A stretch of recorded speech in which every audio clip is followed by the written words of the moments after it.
Want to make a podcast? Spotify's got a platform that lets you make one super easily, then distribute it everywhere and even earn money, all in one place for free. It's called Spotify for Podcasters, and here's how it works.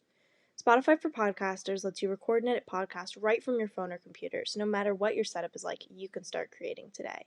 Then you can distribute your podcast to Spotify and everywhere else podcasts are heard. Video podcasts are also available on Spotify. With Spotify for Podcasters, you can even earn money in a variety of ways, including ads and podcast subscriptions. And best of all, it's totally free with no catch. Spotify for Podcasters has made our podcasting process so much easier and even has options like Q&As and polls so we can engage with listeners. I highly recommend you give it a try. Download the Spotify for Podcasters app or go to www.spotify.com/podcasters to get started. The following contains descriptions of physical violence, sexual violence, and graphic descriptions of autopsies.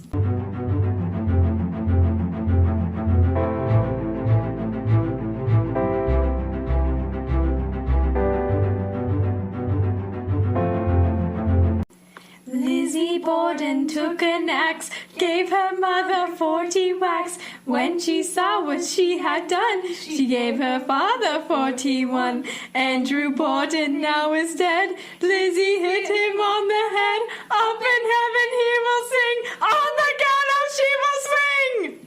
Hi, listeners. Welcome to episode 51 of Teen Girls Investigate Crime podcast. I'm Jillian. And I'm Izzy. So today we actually have 2 episodes coming out, so make sure to, after you listen to this one, go check out our bonus episode with our spooky, mysterious, I don't know what we're calling those, unexplained story time. Unexplained. Phenomenons, yeah. Phenomenons. So go check that one out after listening to this. But yeah, today we will be covering the infamous Lizzie Borden case. I don't know if you maybe already figured that out by the little song we sang. Yeah, I mean, I think that was a telltale giveaway. Also, I'm sorry if that's really scary. Yeah. Kind of a jump scare. Yeah. Okay, also, Izzy told me to share this, and I don't really know at what point to share this other than now, so I'm going to.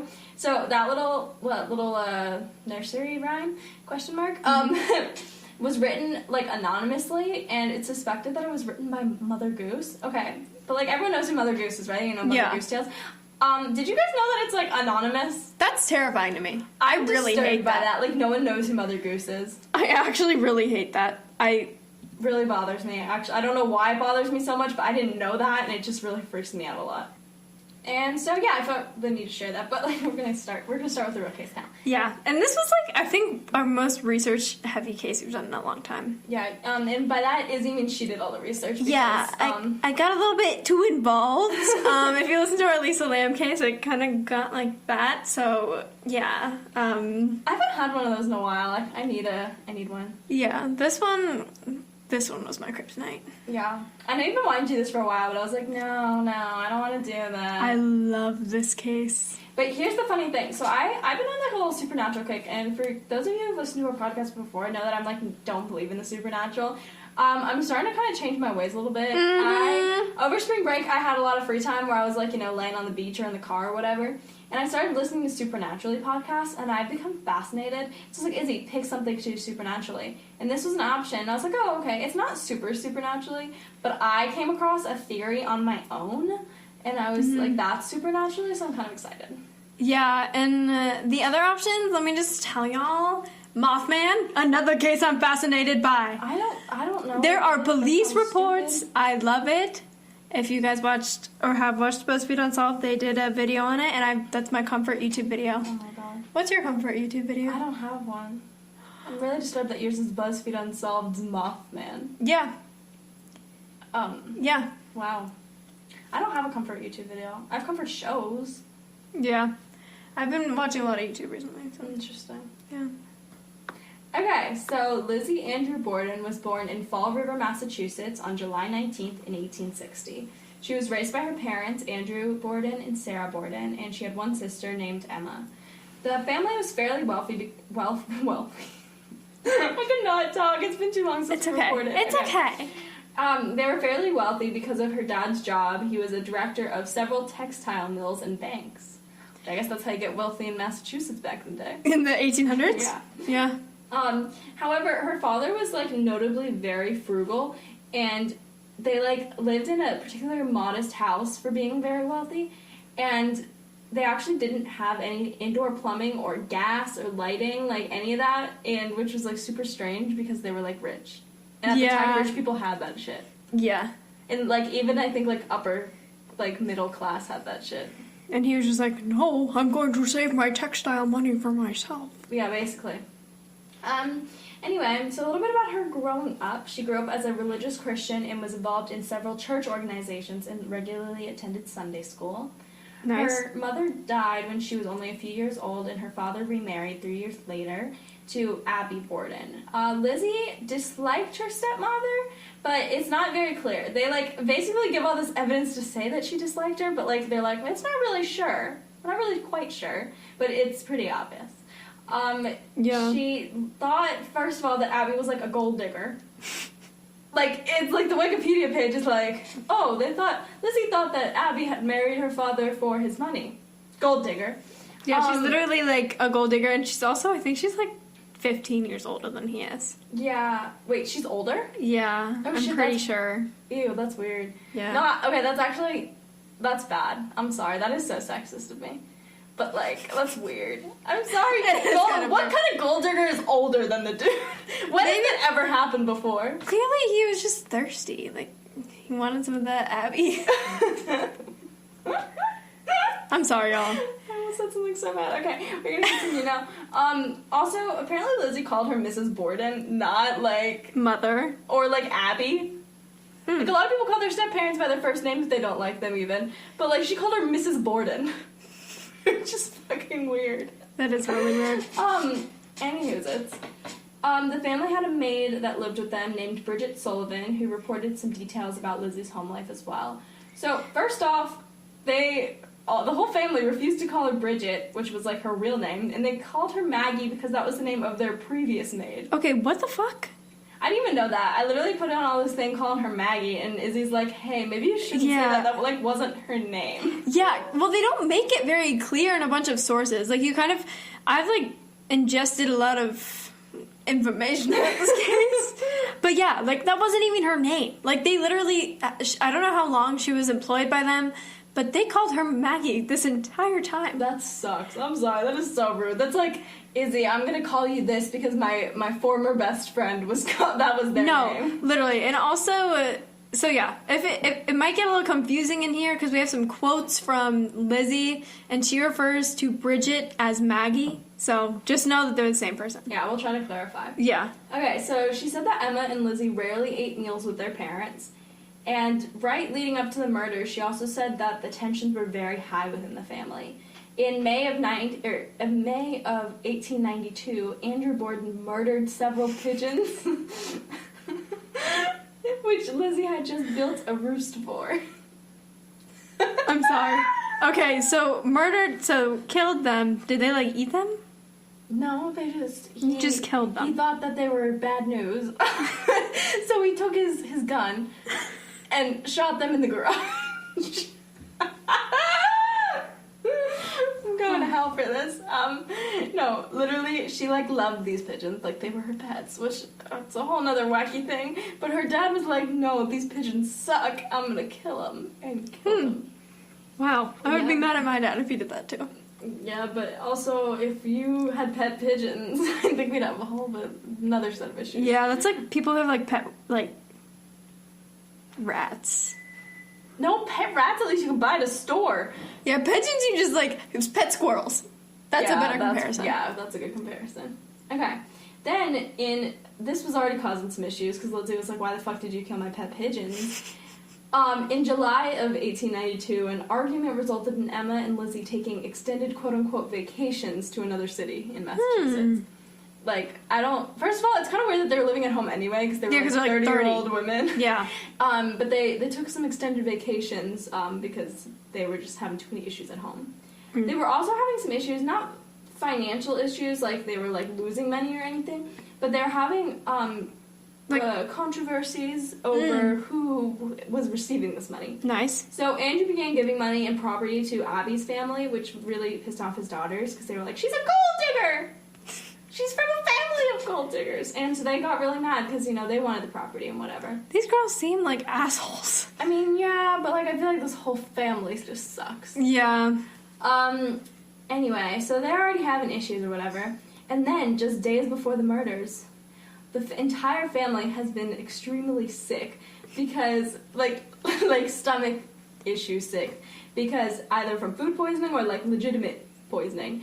It's speculated that there was, like, some meat that was left on the counter for too long that they were eating and then, like, they got food poisoning. Or Andrew, like, was not a well-liked dude, and so, like, they could have actually, like, someone could have poisoned him, but, like, not well enough to, like, kill anybody. Yeah, and then all of them just ate it because it was, like, dinner. So no one really knows, which seems funny because, like, now that'd be so easy to figure out. Yeah. But whatever.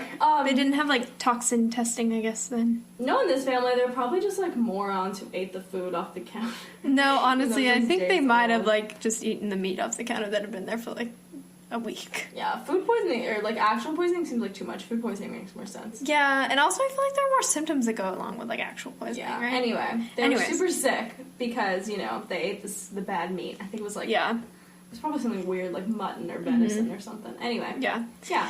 Okay, so this timeline is a little bit different if you've been listening to other ones of our episodes. So first we're going to start with the murders, then we're going to go into the investigation, and then finally the trial.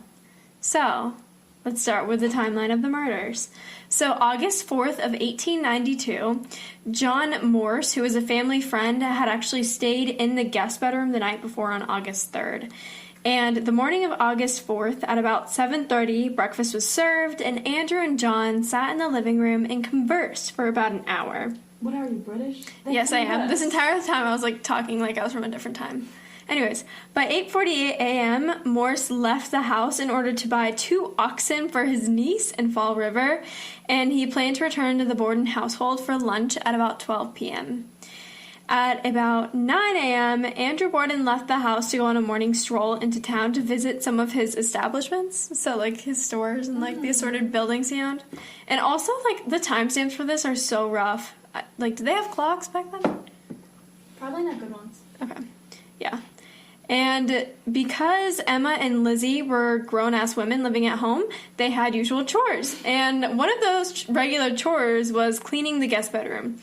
So this morning they actually didn't do that because Emma was out of town, and Lizzie was like, you know what, Abby, why don't you do it? So Abby went to the room and made the bed between about 9 and 10:30 a.m., which is a very large amount of time. That's a long time to be making a bed. Yeah, like, she was older, maybe. That's a long time. Yeah, I don't know. An hour and a half to make a bed? I mean, did she, like, take off all the sheets, wash them, and put them back on? That could, like, check out, maybe. I don't know. I don't know. So, Bridget, who was their maid, stated that during this time, she was actually outside washing the windows, like, the outside and the inside, which Lizzie had forced her to do, even though she was still feeling ill from either the food poisoning or purposeful poisoning that had taken place a few days before. Jesus, Lizzie's a bitch. No, Lizzie was like, you know what? Go wash the windows in the August weather in Massachusetts. Have fun with that. If I was Bridget, I would have, like, purposely vomited on the windows. No. Like, walked away. Or on Lizzie. Yeah. On the contrary, she actually first stated that she was in the dining room ironing napkins while Abby was upstairs and Bridget was outside. So, not a very useful thing to be doing or efficient. Anyways. It sounds like that riddle about the, like, getting murdered in a roundhouse and, like, everyone doing shit. Never heard that. You've never heard that riddle? No. Oh, would you like to hear the riddle? Yeah, do it. Okay. Let me see if I can remember. Okay. A man was murdered in a roundhouse. The butler was cutting cheese in the kitchen. Sorry. I said cutting cheese. I was thinking about Bertram from Jessie. I'm, like, making this up because there's, like, really only me, like, two Okay. Continue. Okay. He was cutting cheese. In the kitchen. The kids were upstairs playing a game, and the wife was out running errands. The maid was dusting the corners, and then It was the maid. It's a roundhouse. Yeah! Stop! You ruined my riddle! Anyways, that was the riddle. I'm sorry, guys. This is such a mess. Yeah. Anyways, so that was a really good riddle. Thank you. Okay, so police actually believe that at about 9:30 a.m., Abby was first faced by her killer. So the first strike by the hatchet actually hit the side of her head just above her ear, and this blow caused her to fall to the ground. And when she fell, she actually hit the front. She hit the front of her face head on onto the floor, so she had scrapes on her nose and forehead. And if you look at the crime scene photos, she's still laying on the ground like that. Anyways, so it's also really important to mention that Abby was 200 pounds. So, and like people who visited the house say that you can hear everything. So when she like hit the ground, it would have like created like a pretty loud thud, and like obviously it would have like almost not made the house shake, but made the house shake. So this is body shaming a little bit. 200 pounds is not that much. No, we were actually talking about this earlier. Like every article made such a big deal. She was 200 pounds. Like no, like it's just like sound like she was on like my 600 pounds. No, she was not really that big. It was just like the house was really old. If you've ever been in an old house, you know that like sound travels. Like I actually have a story about that. I had Just Dance on my TV in St. Louis, and we lived in this really old house, and it was above the dining room. And one time I was playing Just Dance with my friend, and it was shaking the chandelier so bad in the dining room that it almost fell. Oh. Yeah, so it's just like, really anything falling in an old house is going to make a loud noise. And after falling to the ground, Abby was actually struck 17 times in the back of the head with an axe, which obviously killed her. But and not 40 times. Yeah, not 40 times. I read a thing about, like, the nursery room, just really extrapolated, but it was 17 times. Extrapolation. Anyways. So, another really important thing to note is that although Lizzie was literally directly underneath her ironing napkins, she claims that she heard nothing. So, and also, like, how are you not going to hear someone getting, like, chopped to pieces by an axe? You'd think, yeah. So between the time of 10:30 and 10:45, Andrew actually returned home from his brisk walk to the city.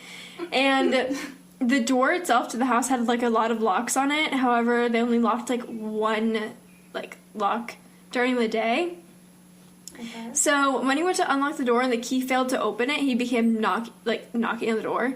And eventually Bridget went to unlock the door, but upon, like, starting, like, trying to open it, she realized that it was jammed, and she cursed in Gaelic. And apparently, like, right after she cursed, she heard Lizzie, from what she says, was about the top of the stairs laughing. She didn't see her, but she said that she heard her from up there. Horrifying. Which is absolutely terrifying. And she specifically noted this in her testimony because at the time, Abby would have already been dead. So if someone was on the second floor, her body would have been visible to them. And Lizzie actually later denied being on the second floor, but that's for the trial. So when she was asked what she was doing when her father returned home, she claimed that when he had actually asked where Abby was, she responded and said that a messenger had delivered a summons for her to visit one of her sick friends. Why was everyone sick right now? No, I don't know. But this was bullshit. The notice was never found, and Abby did not have a sick friend. Not to mention she was fucking dead on the second floor. Like laying dead upstairs. She was literally dead upstairs. So Lizzie was just like, yeah, she got a summons, which was bullshit. And then, yeah. And Lizzie claims that at this point, she removed her father's boots and replaced them with slippers before he laid down on the sofa to take a nap. But this detail was later contradicted by crime scene photos, which show Andrew in boots when he was dead on the couch. So why make that up? Like, that doesn't even make sense. Interesting. And after her father had gone to take a nap, Lizzie told Bridget that there was a sale at a nearby department store and that she would allow Bridget to attend if she so wished. Oh, how nice of her. But Bridget actually denied the invitation and stated that she felt ill and needed to rest after cleaning the windows and wished to take a nap in her bedroom, which was on the third floor. At about 11:09 a.m., she was awoken by Lizzie calling from downstairs saying, quote, "Maggie, come quick! Father's dead! Why is she Someone British? came in and killed him!" I don't know. So when Bridget actually came downstairs, she was met with a gruesome sight. Well, she actually wasn't met with a sight because Lizzie told her that she should go find a doctor and wouldn't allow her into the room. Oh. But we now know that Andrew was slumped on the couch and he had actually been struck in the face about 11 times with the axe. And one of his eyes was split cleanly in two, which indicates that he was sleeping when he was attacked.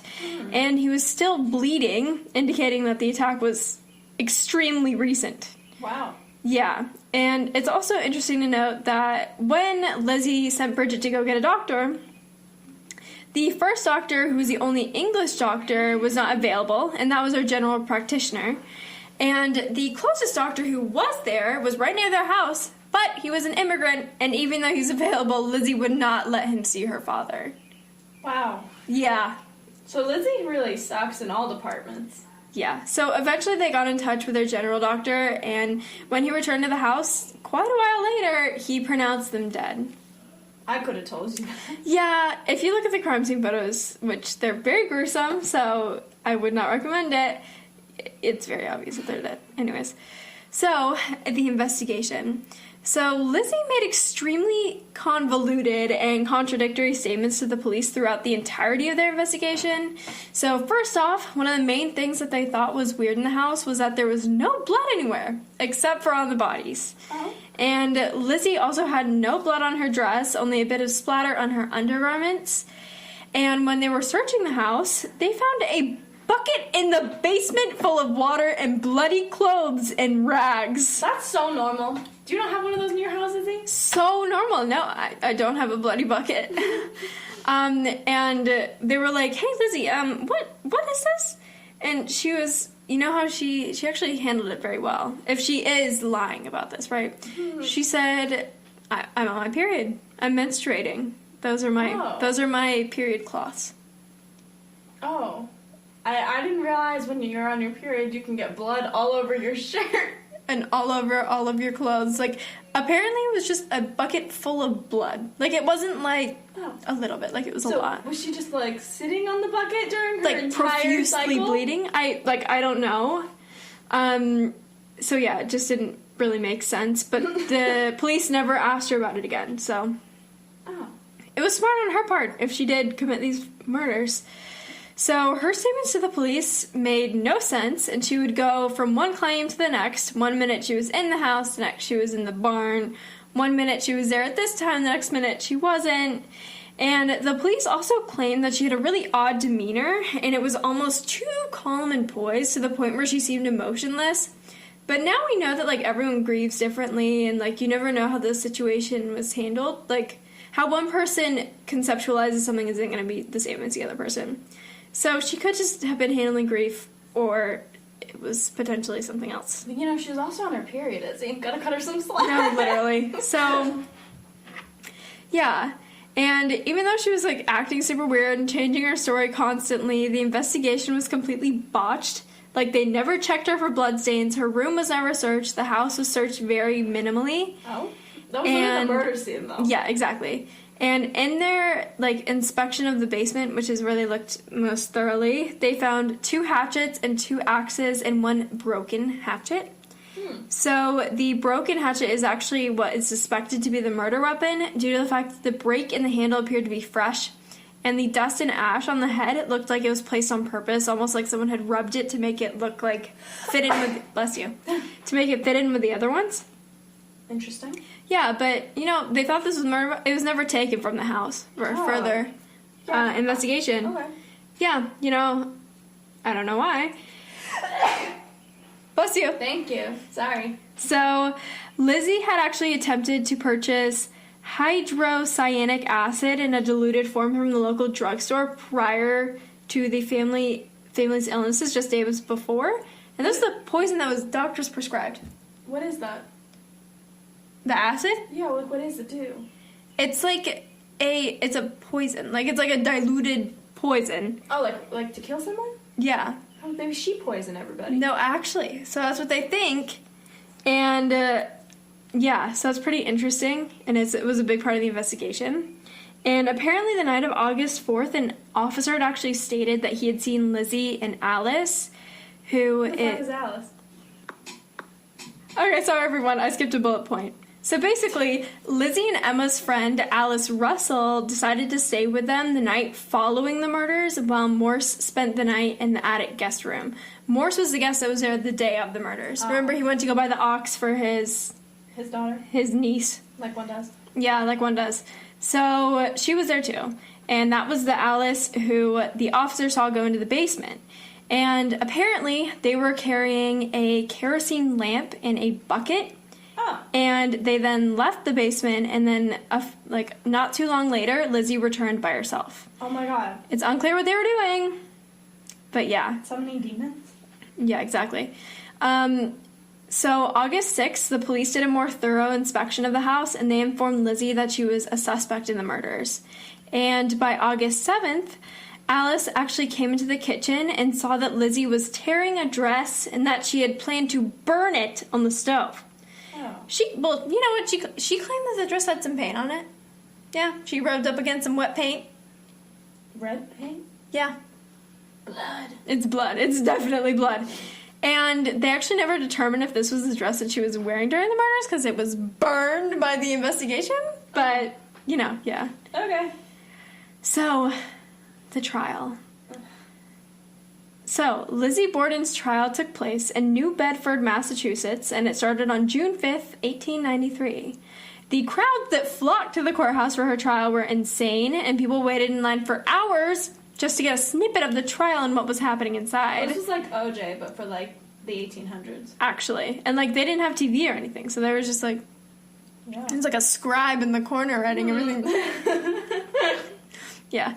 Anyways, not to mention there were journalists from all around the nation there to document what was going to become the trial of the 19th century. So a very large part of the trial, which was controversial in nature, was the hatchet head, which was unearthed from the basement. And this is mainly due to the fact that the prosecution did a really shitty job at convincing the jury that this was in fact the murder weapon. And they made some bad arguments about how they claimed that the killer had removed the handle because it was covered in blood, but also, two of their witnesses, who were two officers, had different testimonies. So one of them stated that the handle was found near the hatchet, and the other said that it was never found. Well, that's helpful. So, such good witnesses you're calling to the stand for this monumental case. And also, the defense later claimed that they hadn't found any bloody clothing at the scene, which isn't true because they found the bloody bucket. And also, in August, a few months after the trial started, Annie actually decided to testify that she'd witnessed Lizzie burning and ripping her dress. Annie? Annie's a friend. I thought her name was Alice. Guys, I'm so sorry. This is all over the place. Alice. Her name is Alice. Decided to testify that she'd witnessed Lizzie burning and ripping her dress. And unshockingly, because they had no rebuttal to this claim, the defense never tried to contradict or fight this statement. And another really big dispute during the trial was Lizzie's whereabouts during the murder of her father. So we know where she was during Abby's murder. Well, we kind of know where she was. She was in the house. And she claimed that after the time that Abby's murder took place, she went into the barn and was not in the house for, quote, 20 minutes or possibly half an hour. And a witness named Hyman... Don't make a joke. This is not a good time to make a joke. Hyman Levinsky testified for the defense that he saw Lizzie Borden leaving the barn at 11:03 a.m. And Charles Gardner, who is another witness, confirmed this time. A lot of witnesses. I know, right? And at about 11:10 a.m., Lizzie called Bridget downstairs and told her that Andrew had been killed and sent her to a doctor. So, to clear this kerfuffle up, she's full of shit. So she stated that at about 10 minutes to 11, she had gone outside, so at about 10:50, and she said that she had gone outside for 20 to 30 minutes, meaning that she would have left the barn at around 11:10 to 11:20.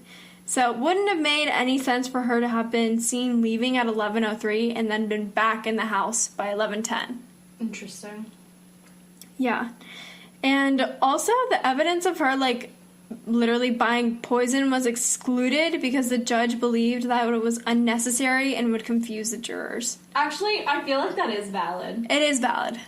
Because you don't really know why. And she also claimed that, it was for cleaning furs. Yeah, I feel like the poison could be, like, totally unrelated. Yeah. So I think it's warranted, honestly, that he said he wasn't going to use it. And following the autopsy of her father and stepmother, they actually conserved, that's the right word, right? Like, saved them? Saved them? Yeah, saved them. Saved the skulls of her father and stepmother. And they brought it in as evidence, and apparently right when they showed them, Lizzie fainted. Oh. Yeah, and she was also wearing, let me just note, she was wearing a black velvet dress with a matching velvet black hat this entire trial, so maybe it was heat stroke. Yeah, it was June and August, and yeah, so. Wow. Yeah. And the lawyer for the defense, this is actually really interesting, and I think Jillian knows like this. Their closing statement was 5 hours long. No, it was not. 5 hours. 5 hours? They typically range from like 1 to 2. 5 hours. Defending Lizzie Borden. You know how long we get in mock trial? 5 minutes. Yeah, 5 minutes. Which also feels like a long time, but 5 hours. What was this guy talking about? Like, was he just like, oh yeah, Lizzie Borden, yeah, you know how you spell that? I don't even know what he's doing. How do you talk for that long? How do you just talk for that long? And in a closing statement, that is all you were doing. You were only talking. And he was Lizzie Borden's lawyer. So what was he talking about? Because you think that you'd want to shut up. No, actually, you think you would want to stay quiet. Jesus. So this statement actually happened on June 20th of 1893, and after this, the jury deliberated. So they were in the deliberation room for an hour and a half, but it was later discovered that they almost instantaneously ruled that Lizzie should be acquitted, and then they just sat in the room and did nothing to make it seem like they discussed. Oh. Yeah, they were like, yeah, she didn't do it. But we're just going to sit here and make it seem like we talked about it. Weird. But they didn't. And apparently when this was delivered to Lizzie, she then left the courthouse, and there were a bunch of reporters outside, and they interviewed her, and she said she is the, quote, the happiest woman in the world. Okay, so, like, I get it. She's probably a little happy that she, like, didn't get convicted or whatever. That's understandable, but at the same time, your parents are still dead. They're dead, and their killer is out there, assuming that you didn't do it. Which you most definitely did, but whatever. Yeah. So, after this, she received her father's fortune and lived out the rest of her days in a big-ass house in the Hill neighborhood in Fall River, Massachusetts. And she lived with her sister Emma, and they had a bunch of workers and live-in employees on their property, and she called this house Maplecroft. And she also began using the name Lizbeth. Why? Why not just Elizabeth? I don't know. Okay. And apparently she was kind of a philanthropist of sorts, and she donated some money to charity and was involved in the community as much as she could be, because she was basically exiled by the community around her, even though she was acquitted. And she would often be the victim of gossip and cruel pranks played by the children in the area, including singing that song in front of her house. Can you imagine just being a kid and it's like, oh yeah, what do you want to do this Saturday? Let's go attack Lizzie Borden. Let's go verbally harass her. Let's go verbally harass. Like, and if she did kill 2 people with an axe very brutally and then lie about it, why would you go there? Why would you go to her house and be like, you know what? I think this is a good idea. This is gonna be so much fun.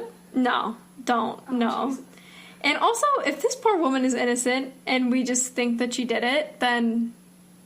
Well, she's dead now, so it doesn't really matter. I know, but oh my god, I'm sorry. She most definitely did it, Izzy. Who else would have? I don't know. Bridget? Like, who would have done it? I don't know, but yeah. And even though she was like... And yeah, so in 1905, she actually ended up having an argument with her sister over planning a party for a celebrity. And her sister Emma moved out and never spoke to her again. I mean, I guess it's better than murder. Yeah. Okay. She didn't kill her with a hatchet. Okay, I've been waiting for this part, guys. No, this part's so good. I'm really excited. We're getting into the why, the theories of this case. Why. Why the fuck did Lizzie Borden do this? Because, we all know she did it. Yeah. Okay, so basically, there's the one theory. This is the Borden theory. The spoiled brat who hated her parents theory. Yeah. So she wanted to inherit the wealth, and her stepmother was, like, preventing that. Because, that Abby was like, let's give all the property to my family or whatever. Mm-hmm. Okay. And then, her dad, that motherfucker killed her pet pigeons. Like, I would be pissed too. Yeah. He was like, these pigeons suck. They gotta go, and just shot them to death. Like, that's gotta sting when you're a crazy 30-year-old woman that lives at home. She was probably, sick of the life she was living under her parents' rule. And she was like 30. She lived like a teenager. She had chores and shit. That would piss me off. Yeah. And so she was like, what is the best way?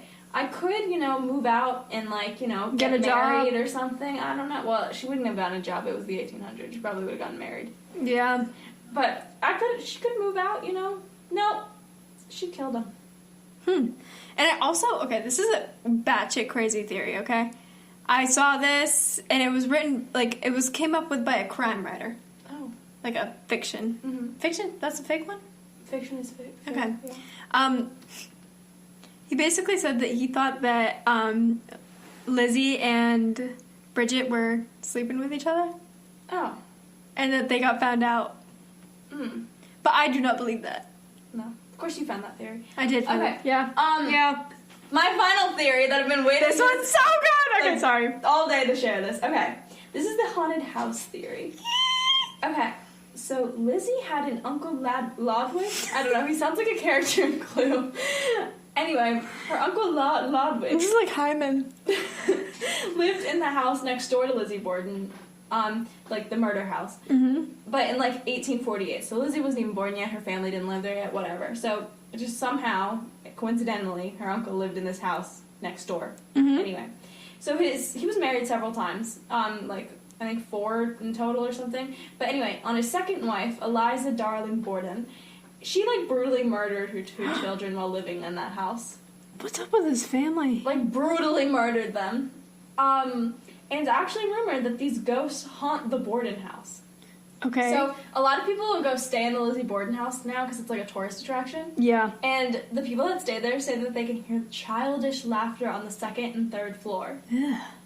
Anyway, so my little theory is that, like, maybe Lizzie was, like, possessed by one of these kids. Because think about it. If I were possessed by, or let's say I was a ghost of a kid that was murdered by their mom. Yeah. I'd want to kill the parents, too. Yeah. I feel like that's a valid thing to want. And then also, you said this, and I was just thinking about this. You said that she was, like, with the door thingy. She she was laughing on the stairs. Ooh. Upstairs. Like, think about how creepy that is. That is really creepy. And I'm just saying, like, what if she done got possessed and then killed her parents? I believe that theory. 100%. But also, she also seems crazy cakes. So, like, yeah. I don't know. Girl had pet pigeons. Yeah. I just think this case is crazy. I think it's cray too. I like the haunted house theory though. I do too. Fun. I think it's interesting. I think it's interesting too. Okay. Yeah. Yeah. So this was the Lizzie Borden case. I just want to say, I'm sorry if it's a bit convoluted. Yeah. This is a big case. Anyway, it's been a while since we recorded. We kind of taken on a little bit off more than we could have chewed. Yeah. Chone. Not a word. Chone? Yeah. I think you can tell that this is the first one we've done. Okay, guys. We've been doing only toxic positivity, so I think that's also impacting us. Okay, Yeah. guys. Let us know if you want to hear like more supernaturally stories. Yeah. And you could do that by emailing us at teengirlsinvestigatecrime@gmail.com or DMing us on Instagram at tgic.podcast. Make sure to check out this week's bonus episode as well. Bye.